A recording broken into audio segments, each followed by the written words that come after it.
أعوذ بالله من الشيطان الرجيم. بسم الله الرحمن الرحيم. لن تنالوا البر حتى تنفقوا مما تحبون وما تنفقوا من شيء فإن الله به عليم. كل الطعام كان حلا لبني إسرائيل إلا ما حرم إسرائيل على نفسه من قبل أن تنزل التوراة. قل فأتوا بالتوراة فاتلوها إن كنتم صادقين. فمن افترى على الله الكذب من بعد ذلك فأولئك هم الظالمون. قل صدق الله فاتبعوا ملة إبراهيم حنيفا وما كان من المشركين. إن أول بيت وضع للناس للذي ببكة مباركا وهدى للعالمين فيه آيات بينات مقام إبراهيم ومن دخله كان آمنا ولله على الناس حج البيت من استطاع إليه سبيلا ومن كفر فإن الله غني عن العالمين. قل يا أهل الكتاب لم تكفرون بآيات الله والله شهيد على ما تعملون. قل يا أهل الكتاب لم تصدون عن سبيل الله من آمن تبغونها عوجا وأنتم شهداء وما الله بغافل عما تعملون. يا أيها الذين آمنوا إن تطيعوا فريقا من الذين أوتوا الكتاب يردوكم من بعد إيمانكم كافرين. وكيف تكفرون وأنتم تتلى عليكم آيات الله وفيكم رسوله ومن يعتصم بالله فقد هدي إلى صراط مستقيم. يا أيها الذين آمنوا اتقوا الله حق تقاته ولا تموتن إلا وأنتم مسلمون واعتصموا بحبل الله جميعا ولا تفرقوا واذكروا نعمة الله عليكم إذ كنتم أعداء فألف بين قلوبكم فأصبحتم بنعمته إخوانا وكنتم على شفا حفرة من النار فأنقذكم منها كذلك يبين الله لكم آياته لعلكم تهتدون. ولتكن منكم أمة يدعون إلى الخير ويأمرون بالمعروف وينهون عن المنكر وأولئك هم المفلحون. ولا تكونوا كالذين تفرقوا واختلفوا من بعد ما جاءهم البينات وأولئك لهم عذاب عظيم. يوم تبيض وجوه وتسود وجوه فأما الذين اسودت وجوههم فكفرتم بعد إيمانكم فذوقوا العذاب بما كنتم تكفرون. وأما الذين ابيضت وجوههم ففي رحمة الله هم فيها خالدون. تلك آيات الله نتلوها عليك بالحق وما الله يريد ظلما للعالمين. ولله ما في السماوات وما في الأرض وإلى الله ترجع الأمور. كنتم خير أمة أخرجت للناس تأمرون بالمعروف وتنهون عن المنكر وتؤمنون بالله. ولو آمن أهل الكتاب لكان خيرا لهم منهم المؤمنون وأكثرهم الفاسقون. لن يضروكم إلا أذى وإن يقاتلوكم يولوكم الأدبار ثم لا ينصرون. ضربت عليهم الذلة أينما تطفوا إلا بحبل من الله وحبل من الناس وباءوا فباءوا بغضب من الله وضربت عليهم المسكنة ذلك بأنهم كانوا يكفرون بآيات الله ويقتلون الأنبياء بغير حق ذلك بما عصوا وكانوا يعتدون ليسوا سواء من أهل الكتاب أمة قائمة يتلون آيات الله آناء الليل وهم يسجدون يؤمنون بالله واليوم الآخر ويأمرون بالمعروف وينهون عن المنكر ويسارعون في الخيرات وأولئك من الصالحين وما يفعلوا من خير فلن يكفروه والله عليم بالمتقين إن الذين كفروا لن تغني عنهم أموالهم ولا أولادهم من الله شيئا وأولئك أصحاب النار هم فيها خالدون مثل ما ينفقون في هذه الحياة الدنيا كمثل ريح فيها صر أصابت حرث قوم ظلموا أنفسهم فأهلكته وما ظلمهم الله ولكن أنفسهم يظلمون يا أيها الذين آمنوا لا تتخذوا بطانة من دونكم لا يألونكم خبالا ودوا ما عنتم قد بدت البغضاء من أفواههم وما تخفي صدورهم أكبر قد بينا لكم الآيات إن كنتم تعقلون ها أنتم أولئك تحبونهم ولا يحبونكم وتؤمنون بالكتاب كله وإذا لقوكم قالوا آمنا وإذا خلوا عضوا عليكم الأنامل من الغيظ قل موتوا بغيظكم إن الله عليم بذات الصدور إن تمسسكم حسنة تسؤهم وإن تصبكم سيئة يفرحوا بها وإن تصبروا وتتقوا لا يضركم كيدهم شيئا إن الله بما يعملون محيط وإذ غدوت من أهلك تبوئ المؤمنين مقاعد للقتال والله سميع عليم إذ همت طائفتان منكم أن تفشلا والله وليهما وعلى الله فليتوكل المؤمنون ولقد نصركم الله ببدر وأنتم أذلة فاتقوا الله لعلكم تشكرون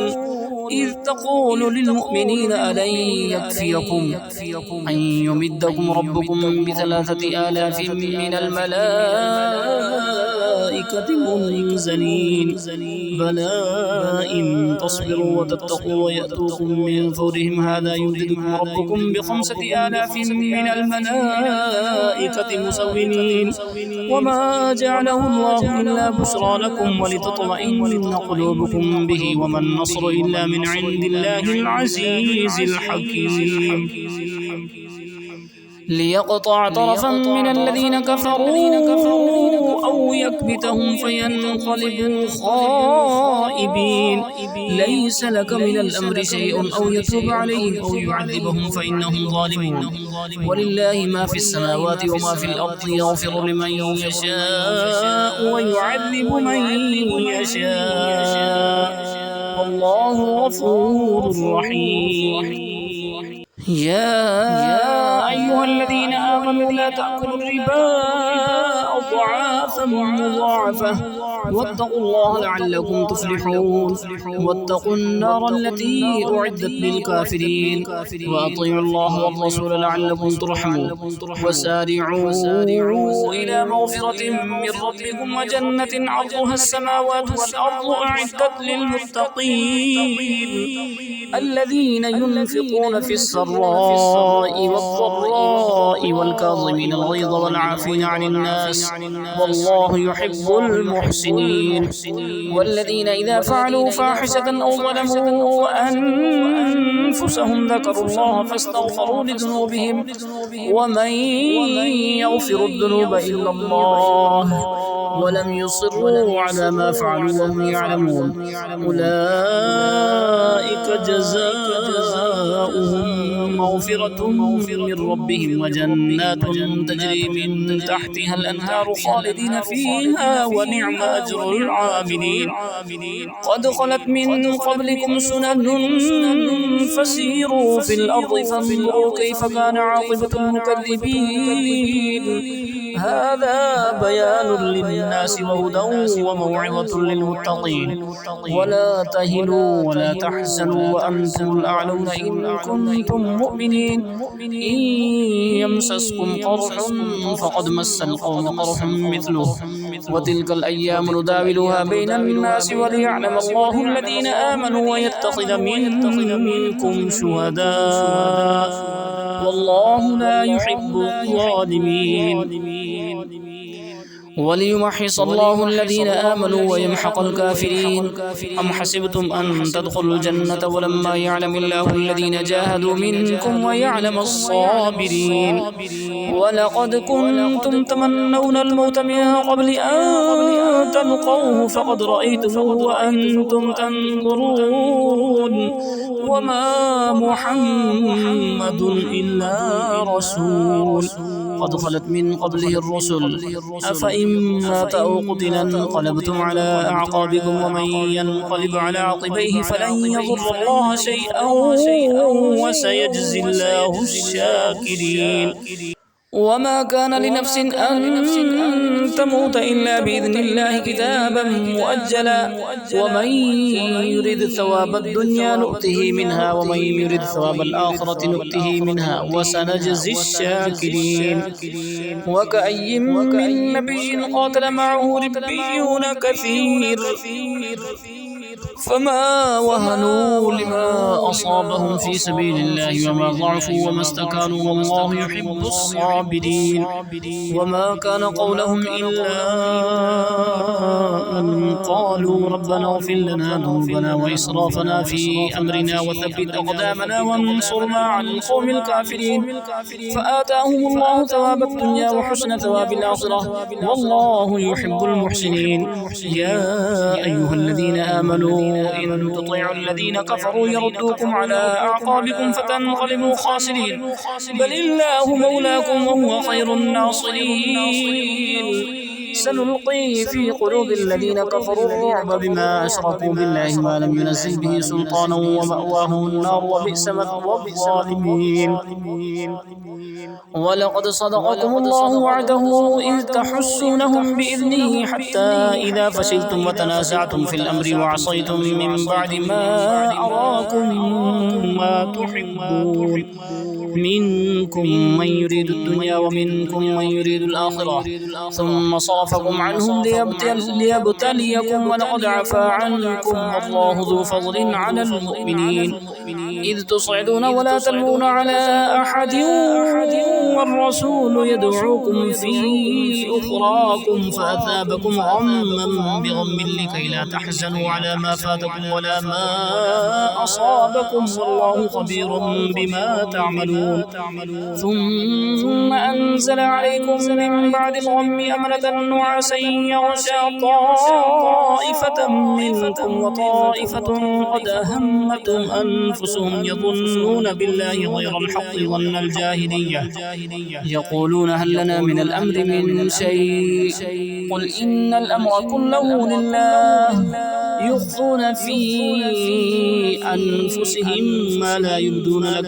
يقولون لو كان لنا من الأمر شيء ما قتلنا هاهنا قل لو كنتم في بيوتكم لبرز الذين كتب عليهم القتل إلى مضاجعهم وليبتلي الله ما في صدوركم وليمحص ما في قلوبكم والله عليم بذات الصدور. إن الذين تولوا منكم يوم التقى الجمعان إنما استزلهم الشيطان ببعض ما كسبوا ولقد عفا الله عنهم إن الله غفور حليم. يا أيها الذين آمنوا لا تكونوا كالذين كفروا وقالوا لإخوانهم إذا ضربوا في الأرض أو كانوا غزا لو كانوا عندنا ما ماتوا وما قتلوا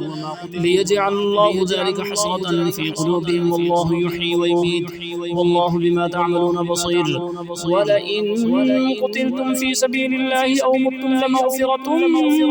من الله ورحمة خير مما يجمعون. يجمعون ولئن متم أو قتلتم لإلى الله تحشرون فبما رحمة من الله لنت لهم ولو كنت فظا غليظ القلب لانفضوا من حولك فاعف عنهم واستغفر لهم وشاورهم في الأمر فإذا عزمت فتوكل على الله إن الله يحب المتوكلين إن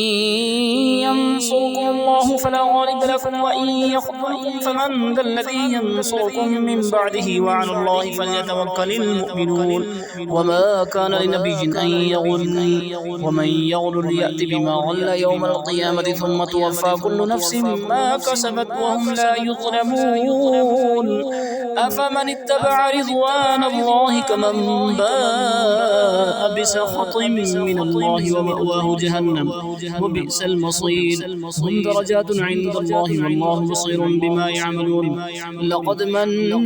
الله على المؤمنين إذ بعث فيهم رسولا من أنفسهم يتلو عليهم آياته ويزكيهم ويعلمهم الكتاب والحكمة وإن كانوا من قبل لفي ضلال مبين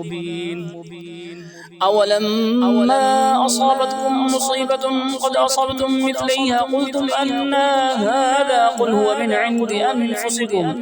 إن الله على كل شيء قدير وما أصابكم يوم التقى الجمعان فبإذن الله وليعلم المؤمنين وليعلم الذين نافقوا وقيل لهم تعالوا قاتلوا في سبيل الله أو ادفعوا قالوا لو نعلم قتالا لاتبعناكم هم للكفر يومئذ أقرب منهم للإيمان يقولون بأفواههم ما ليس في قلوبهم والله أعلم بما يكتمون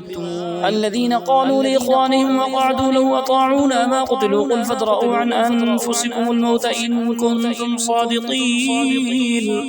ولا تحسبن الذين قتلوا في سبيل الله أمواتا بل أحياء عند ربهم يرزقون فرحين بما آتاهم الله من فضله ويستبشرون بالذين لم يلحقوا بهم من خلفهم ألا خوف عليهم ولا هم يحزنون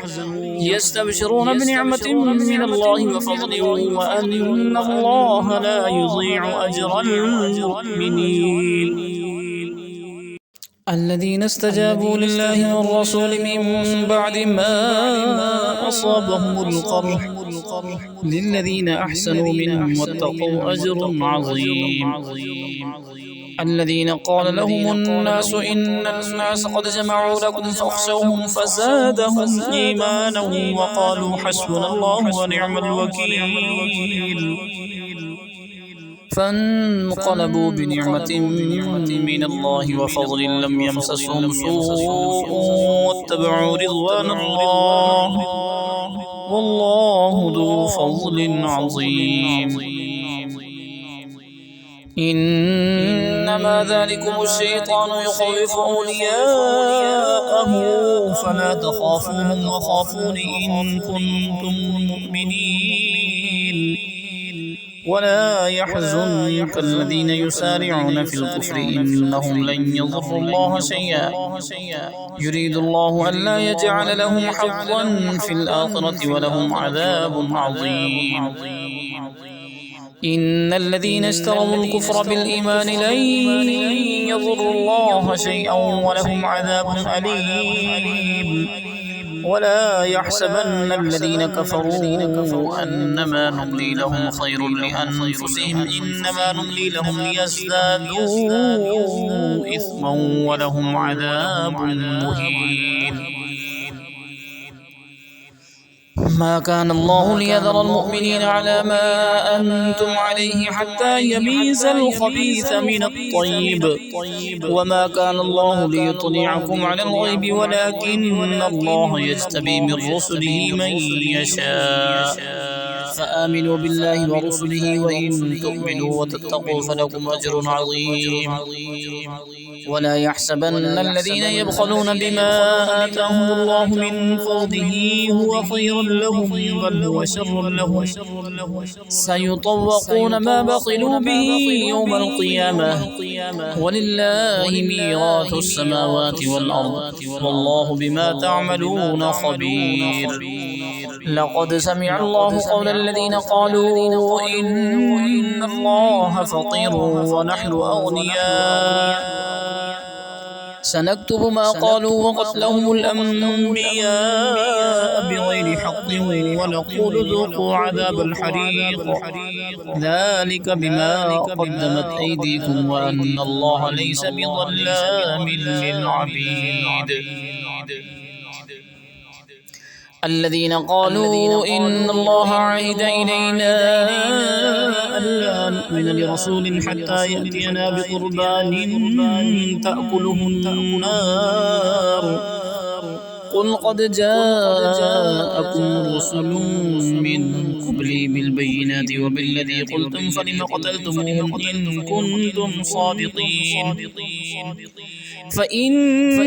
كذبوك فقد كذب رسل من قبلك جاءوا بالبينات والزبر والكتاب المنير كل نفس ذائقة الموت وإنما توفون أجوركم يوم القيامة فمن زحزح عن النار وأدخل الجنة فقد فاز وما الحياة الدنيا إلا متاع الغرور. لا تبلون في أموالكم وأنفسكم ولتسمعن من الذين أوتوا الكتاب من قبلكم ومن الذين أشركوا أذى كثيرا وإن تصبروا وتتقوا فإن ذلك من عزم الأمور. وإذ أخذ الله ميثاق الذين أوتوا الكتاب لتبيننه للناس ولا تكتمونه فنبذوه وراء ظهورهم واشتروا به ثمنا قليلا فبئس ما يشترون. لا تحسبن الذين يفرحون بما أتوا ويحبون أن يحمدوا بما لم يفعلوا فلا تحسبنهم بمفازة من العذاب ولهم عذاب أليم. ولله ملك السماوات والأرض والله على كل شيء قدير. إن في خلق السماوات والأرض واختلاف الليل والنهار لآيات لأولي الألباب الذين يذكرون الله قياما وقعودا وعلى جنوبهم ويتفكرون في خلق السماوات والأرض ربنا ما خلقت هذا باطلا سبحانك فقنا عذاب النار. ربنا إنك من تدخل النار فقد أخزيته وما للظالمين من أنصار. ربنا إننا سمعنا مناديا ينادي للإيمان أن آمنوا بربكم فآمنا ربنا فاغفر لنا ذنوبنا وكفر عنا سيئاتنا وتوفنا مع الأبرار. ربنا وآتنا ما وعدتنا على رسلك ولا تخزنا يوم القيامة إنك لا تخلف الميعاد. فاستجاب لهم ربهم أني لا أضيع عمل عامل منكم من ذكر أو أنثى بعضكم من بعض فالذين هاجروا وأخرجوا من ديارهم وأوذوا في سبيلي وقاتلوا وقتلوا لأكفرن عنهم سيئاتهم ولأدخلنهم جنات تجري من تحتها الأنهار ثوابا من عند الله والله عنده حسن الثواب. لا يغرنك تقلب الذين كفروا في البلاد متاع قليل ثم مأواهم جهنم وبئس المهاد. لكن الذين اتقوا ربهم لهم جنات تجري من تحتها الأنهار خالدين فيها نزلا من عند الله وما عند الله خير للأبرار. وإن من أهل الكتاب لمن يؤمن بالله وما أنزل إليكم وما أنزل إليهم خاشعين لله لا يشترون بآيات الله ثمنا قليلا أولئك لهم أجرهم عند ربهم إن الله سريع الحساب يا أيها الذين آمنوا اصبروا وصابروا ورابطوا واتقوا الله لعلكم تفلحون. بسم الله الرحمن الرحيم يا أيها الناس اتقوا ربكم الذي خلقكم من نفس واحدة وخلق منها زوجها وبث منهما رجالا كثيرا ونساء واتقوا الله الذي تساءلون به والأرحام إن الله كان عليكم رقيبا وآتوا اليتامى أموالهم ولا تتبدلوا الخبيث بالطيب ولا تأكلوا أموالهم إلى أموالكم إنه كان حوبا كبيرا وإن خفتم ألا تقسطوا في اليتامى فانكحوا ما طاب لكم من النساء مثنى وثلاث ورباع فإن خفتم ألا تعدلوا فواحدة أو ما ملكت أيمانكم ذلك أدنى ألا تعولوا وآتوا النساء صدقاتهن نحلة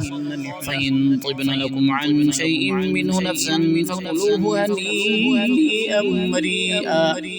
ولا تؤتوا السفهاء أموالكم التي جعل الله لكم قياما وارزقوهم فيها واكسوهم وقولوا لهم قولا معروفا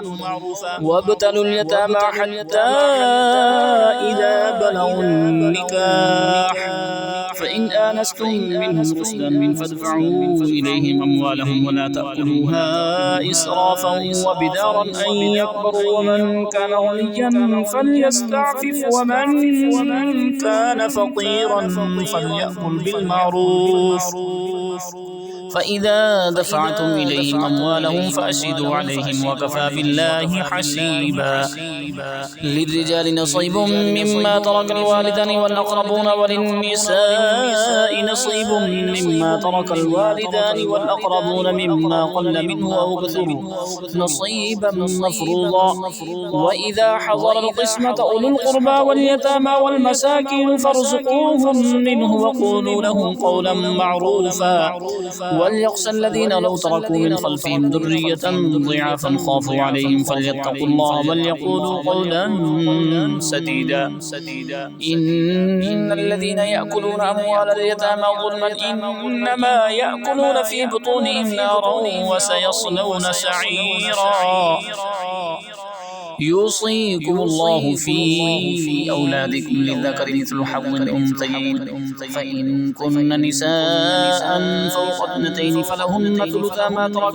وإن كانت واحدة فلها النصف ولأبويه لكل واحد منهما السدس مما ترك إن كان له ولد فإن لم يكن له ولد وورثه أبواه فلأمه الثلث فإن كان له إخوة فلأمه السدس من بعد وصية يوصي بها أو دين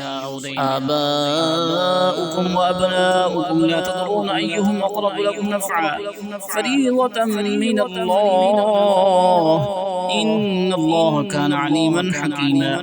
ولكم نصف ما ترك أزواجكم إن لم يكن لهن ولد فإن كان لهن ولد فلكم الربع مما تركن من بعد وصية يوصين بها أو دين ولهن الربع مما تركتم إن لم يكن لكم ولد فإن كان لكم ولد فلهن الثمن مما تركتم من بعد وصية توصون بها أو دين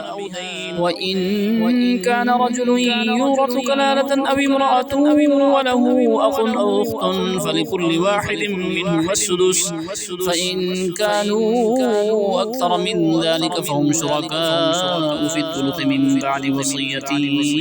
يوصى بها أو دين غير ضار وصية من الله والله عليم حكيم تلك حدود الله ومن يطع الله ورسوله يدخله جنات تجري من تحتها الأنهار خالدين فيها وذلك الفوز العظيم. ومن يعص الله ورسوله ويتعد حدوده يدخله نارا خالدا فيها وله عذاب مهين. واللاتي يأتين الفاحشة من نسائكم فاستشهدوا عليهن 4 منكم فإن شهدوا فامسكوهن في البيوت حتى يتوفاهن الموت أو يجعل الله لهن سبيلا.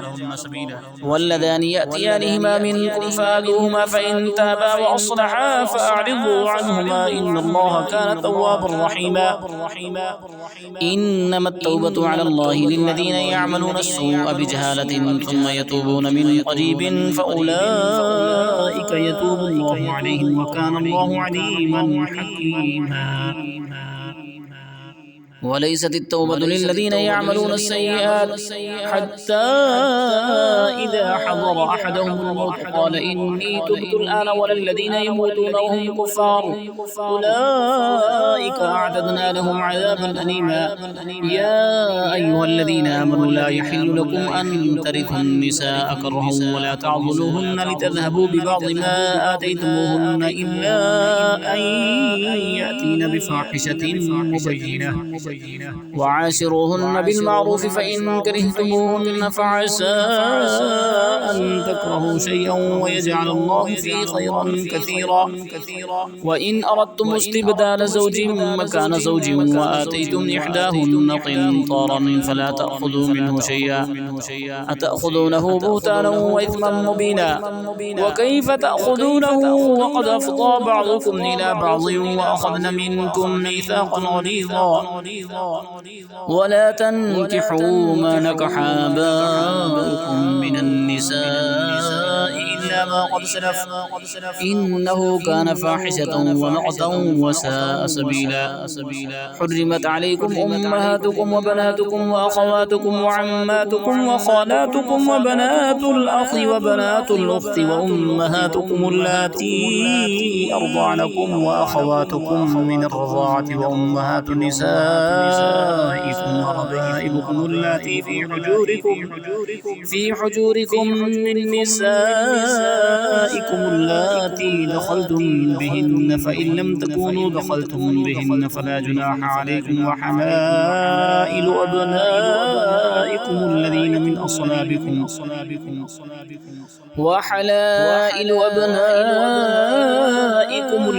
من أصلابكم وأن تجمعوا بين الأختين إلا ما قد سلف إن الله كان غفورا رحيما.